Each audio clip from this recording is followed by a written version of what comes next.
tighter.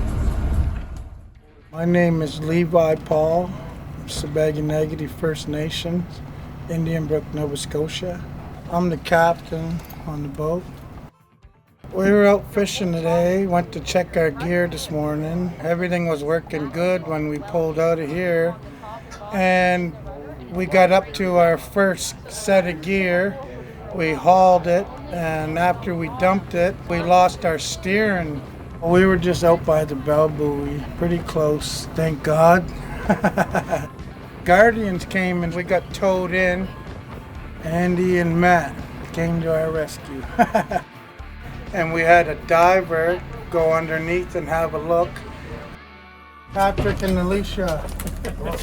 You're like me, like a sheep. Yeah, she's diving under right now. I'll give you a call as soon as we find out what's going on here.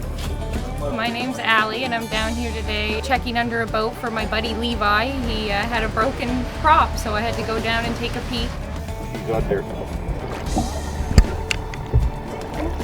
How's that? Nope, it's not moving. Not moving. Or the shaft on the rudder.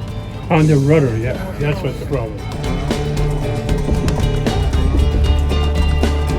And she found out that our shaft that moves our rudder rotted out from salt water and whatnot. There's something that pulls it up and down.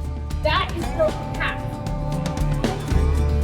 You just put it up and get it welded, and it should. Well, we got to get over there before we lose the tide. Yeah, okay. Somehow. I'll get you squared up when you come up.